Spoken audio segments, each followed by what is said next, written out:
Hello friends, आपण पंढरनाथ राणेंच्या पुस्तकातील मिश्र स्वरूपाचे प्रश्न पाहत आहोत. या ठिकाणी एक अंकमालिका लिहिलेली आहे. अंकमालिका लिहून घ्या. अंकमालिका पहा 24 97 65, 24 97 65, 57 37 94, 57 37 94, 58 35 37, 58 35 37, 98 95 53, 98 95 53, 752, 752. आता या अंकमालिकेत काय म्हणलंय, वरील अंकमालिकेत असे किती 5 आहेत? वरील अंकमालिकेत असे किती 5 आहेत की ज्याच्या लगेच पूर्वी विषम संख्या असून, ज्याच्या पूर्वी विषम संख्या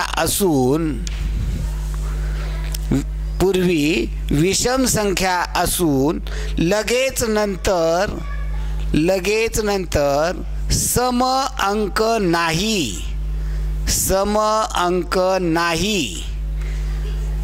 असे 5 किती वेळा आलेले आहेत असा प्रश्न आहे. या अंकमालिकेमध्ये असे 5 किती आहेत की ज्याच्या लगेच पूर्वी विषम अंक असून लगेच नंतर सम अंक नाही. सम अंक नाही म्हणजे कसला आहे? विषम आहे. आणि पूर्वी कशी पाहिजे?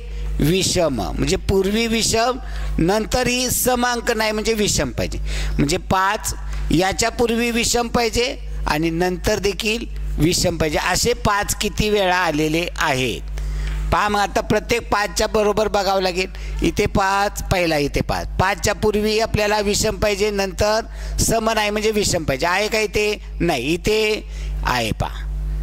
इथे 5च्या पूर्वी विषम आहे, नंतर विषम आहे. नंतर 5 पहा, इथे 5 पूर्वी सम आला, नाही चालणार. इथे 5 पूर्वी विषम आहे, नंतर विषम आहे. नंतर पुढे पहा 5 इथे आला आहे, त्यापूर्वी विषम आहे, नंतर विषम आहे, हा चालेल. हा 5 पूर्वी विषम आहे, नंतर विषम आहे, हा इला चालेल. तर हा 5 पूर्वी विषम आहे, नंतर सम आहे, चालणार नाही. म्हणजे किती वेळा आलेले आहेत? एकदा, 2 वेळा, 3 वेळा, 4 वेळा. पुन्हा एकदा खात्री करा, मार्क 2 जाणार आहेत. ही 5च्या अगोदर सम नाही चालणार, विषम पाहिजे आपल्याला. या 5च्या अगोदर विषम, नंतर विषम आहे. नंतर 5 इथे अगोदर सम आहे, नाही चालणार. या 5च्या अगोदर विषम आहे, नंतर विषम चालेल. नंतर 5 इथे अगोदर विषम, नंतर विषम चालेल.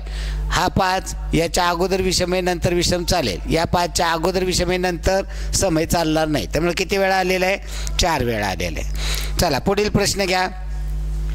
1 + 3 + 5, 1 + 3 + 5 बरोबर 3चा वर्ग. म्हणजे एक क्लुप्ती आहे बरं का ही.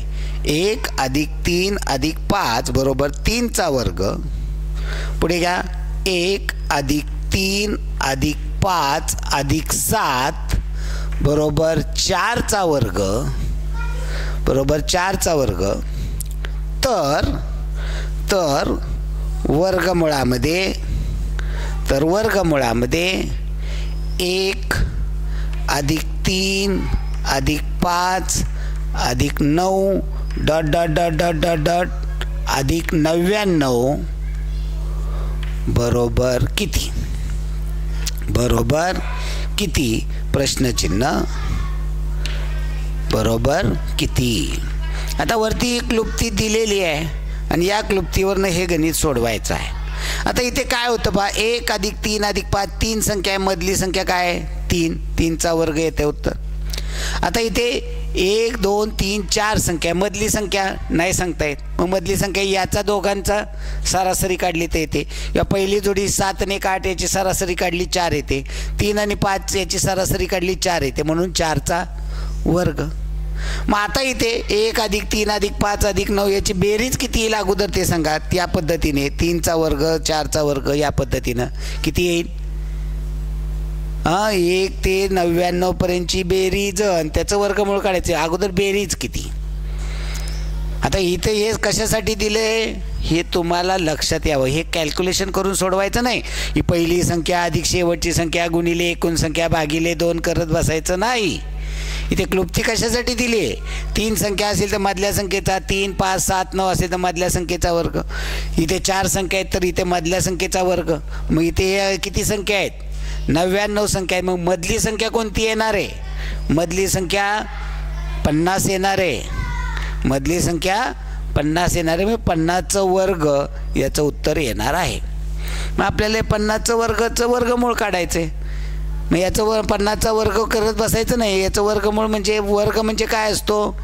वर्ग म्हणजे 1/2 असतो. मग 50च्या वर्गाचा 1/2 घातांकाचा घातांक म्हणजे गुणाकार होईल. म्हणजे उत्तर काय येणार आहे. 50 गुणिले 2 गुणिले 1/2. या 2ला काय नाही छेद म्हणजे 1 असतो. मग या 2ला 2 गेले म्हणजे उत्तर 50चा पहिला घात म्हणजे उत्तर काय येणार आहे 50 येणार आहे. उत्तर काय येणार आहे 50 येणार. एवढं साधं सोपं. हे तुम्ही म्हणला की नाही सर आम्हाला हे इथं गरज नाही आहे ना. इथं 1 ते 99ची बेरीज आपल्याला तुम्हाला शिकवली की पहिली संख्या अधिक शेवटची संख्या गुणिले एकूण संख्या गुणिले एकूण संख्या 99 आहेत भागिले 2. या पद्धतीनं हे करायचं गरज नाही आहे. या पद्धतीनं अपेक्षित आहे का हे नाही आहे. बरं इथे 1, 3, 5, 7 असे आहे. इथं आपण इथे चुकलं आपलं. 1 गुणिले एकूण संख्या किती येणार आहेत. 100 संख्या असतात त्यातल्या सगळ्या विषम घेतलेल्या आहेत. मग पहिली पण विषम आहे शेवटची पण विषम आहे. गुणिले 50 येणार आहे. 100 नाही 99 येणार नाहीत कारण 1, 2, 3 असतं तर 99 आल्या असत्या.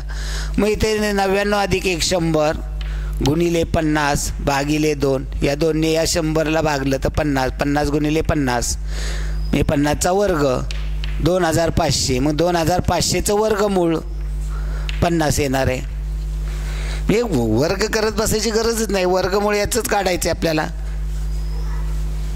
म्हणजे या पद्धतीने हे सोडवणं अपेक्षित होतं. चला पुढे घ्या. 6 गुणिले 6 झालेलं या टाईपचं गणित. 6 66 6 66 666 6 66 666 या क्रमाने 8 वेळा संख्या लिहून 6 66 666 या क्रमाने 8 वेळा संख्या लिहून 8 वेळा संख्या लिहून त्यांची बेरीज केली तर बेरजेतील सर्व अंकांची बेरीज किती येईल. तर बेरजेतील सर्व अंकांची बेरीज म्हणजे या ठिकाणी 8 वेळा लिहावे लागतील आणि त्यांची बेरीज करावी लागेल. आणि बेरजेतल्या सगळ्या अंकांची बेरीज. मग 8 वेळा लिहित बसायचं का नाही. तर 6 अंक 8 वेळा लिहा. 1 2 3 4 5 6 7 8 वेळा. एकक स्थानी 6 अंक किती वेळा येणार आहे 8 वेळा. दशक स्थानी 7 वेळा. शतक स्थानी 6. हजार स्थानी 5. दशहजार स्थानी 4. लाख स्थानी 3. दशलाख स्थानी 2. कोटी स्थानी 1 वेळा. आणि याची बेरीज करायची. मग 6 अंक 8 वेळा आला म्हणजे 8 × 48 8. हातचे आले 4. 7 वेळा आला 7 × 42 आणि 4 46. हातचे आले 4. 6 6 36 आणि 4 40 0. हातचे आले 4. 6 अंक 5 वेळा म्हणजे 5 × 30 आणि 4 34 4. हातचे आले 3. 4 × 24 24 आणि 3 27 7. हातचे आले 2. 6 अंक 3 वेळा म्हणजे 6 × 18 आणि हातचे 2 20 0. हातचे आले 2. 6 2 12 आणि हातचे 2 14 4. हातचे आले 1. 6 1 6 आणि 1 7. मग सर्व अंकांची बेरीज विचारलेली. याची बेरीज किती येईल. आता इथे सर्व अंकांची बेरीज 7 आणि 4 11. 11 आणि 7 18. 18 आणि 4 22. 22 आणि 6 28 आणि 8 36. या ठिकाणी सर्व अंकांची बेरीज केली तर 36 येणार आहे. उत्तर येते सर्व अंकांची बेरीज 36 येणार आहे. पुढे घ्या. संख्या मालिका 1 घ्या. 7 या टाईपमधलं घेऊया आपण एक अजून. 7 77 777 डॉट डॉट डॉट डॉट 7 77 777 7777 या क्रमाने 11 वेळा संख्या लिहून बेरीज केली असता, याप्रमाणे 11 वेळा संख्या लिहून बेरीज केली असता, 11 वेळा संख्या लिहून बेरीज केली असता त्या बेरजेच्या दशक व शतक स्थानी, दशक अगोदर विचारलंय, दशक व शतक स्थानी कोणता अंक येईल, दशक व शतक स्थानी कोणता अंक येईल. उलट शतक दशक असंही दिलेलं असतं पर्यायामध्ये इथं, त्यामुळे ते बारकाईनं करणं गरजेचं आहे. असं 7 हे 11 वेळा लिहायचं आहे, म्हणजे आपल्याला दशक आणि शतकाचंच पाहिजे, सगळं काही करत बसायची गरज नाही. आता आपल्याला टेक्निक कळलेलं आहे. एकक स्थानी 7 11 वेळा येईल, दशक स्थानी 7 10 वेळा येईल, शतक स्थानी 7 9 वेळा येईल. बस झालं, आपल्याला एवढंच पुरेसे. आपल्याला विचारले काय, दशक आणि शतक स्थानचा अंक. मग एकक स्थानी 7 हा अंक 11 वेळा आला, बेरीज किती येईल, 11 7 77 हा 7. दशक स्थानी 10 7 70 आणि 7 77 7 हा 7. शतक स्थानी 9 वेळा 7 येईल, 9 7 63 आणि 7 70 0 हा 7. आपल्याला बाकीचेच विचारलेलं नाही. आपल्याला काय विचारले त्यांनी, दशक व शतक स्थानी कोणता अंक येईल. मग दशक स्थानी कोणता आहे 7 आणि शतक स्थानी कोणता आहे 0, म्हणजे उत्तर काय पाहिजे 7 0. पर्यायामध्ये 0 7 पण दिलेलं असतं. पहिलाच पर्याय 0 7 आणि लगेच मुलं गडबड करतात 0 7 लिहून टाकतात. विचारले आपल्याला अगोदर दशक स्थानचा अंक नंतर शतक स्थानचा, म्हणून 7 0 असं उत्तर पाहिजे. पहिला पर्यायाचे पर्याय पहा कसे फसवे होते. पहिला पर्याय होता 0 7, दुसरा पर्याय होता 7 7, तिसरा पर्याय होता 7 0 आणि चौथा पर्याय 3 0. म्हणजे फसवे पर्याय असतात, याला आपण फसलं नाही पाहिजे. पुढे अंकमाला घ्या. 53 24 61 अंकमाला 53 24 61 53 24 61 53 25 43 53 25 43. जरा सुटसुटीत अंक लिहायचे म्हणजे आपल्याला खुणा करणं सोपं होतं. 53 25 43 56 15 34 56 15 34 56 15 34 56 15 34 74 35 1 74 35 1.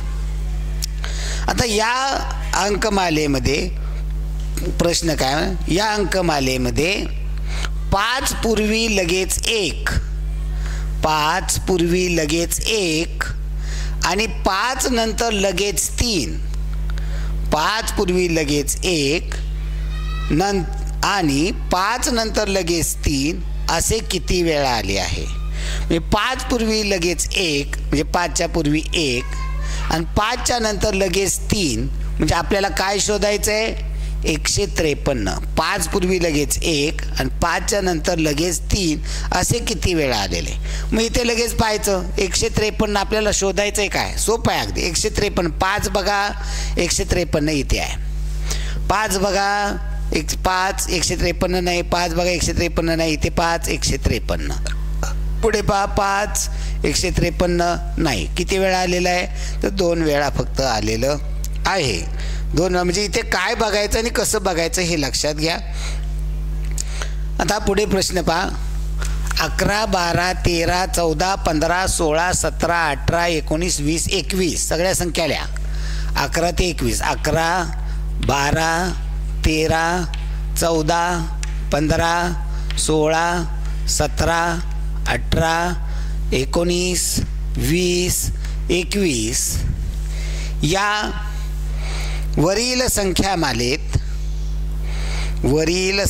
प्रश्न व्यवस्थित लिहून घेणं.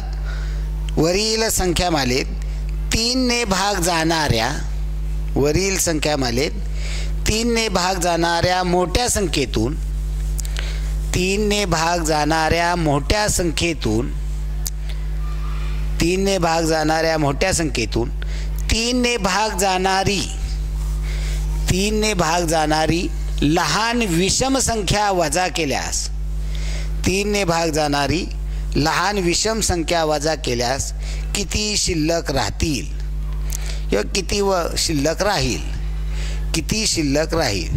आता 3 ने भाग जाणारी मोठी संख्या कोणती आहे? मोठी संख्या 21 आहे. आणि याच्यामधून 3 ने भाग जाणारी लहान विषम संख्या 12 चालणार नाही, कारण 12 सम आहे. 3 ने भाग जाणारी लहान विषम संख्या कोणती? 15. यांची वजाबाकी केली तर किती शिल्लक उरतील? अगदी साधा सोपा प्रश्न आहे. फसवे असतात प्रश्न, या ठिकाणी आपण फसलं नाही पाहिजे. पुढे घ्या. NPWG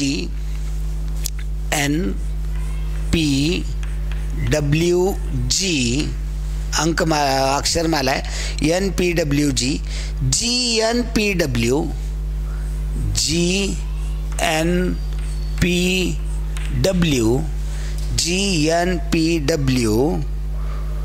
GWPG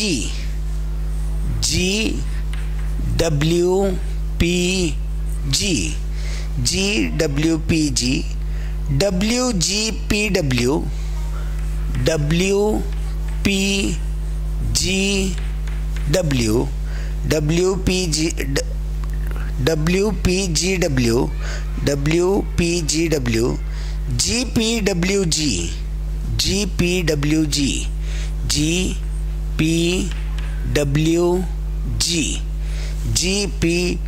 GPWG NWNP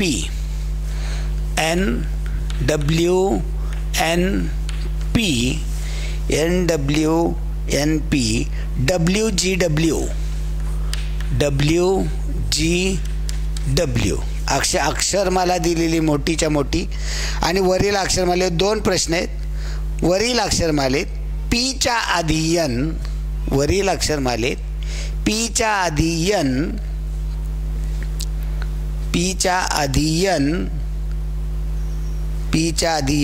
व पी नंतर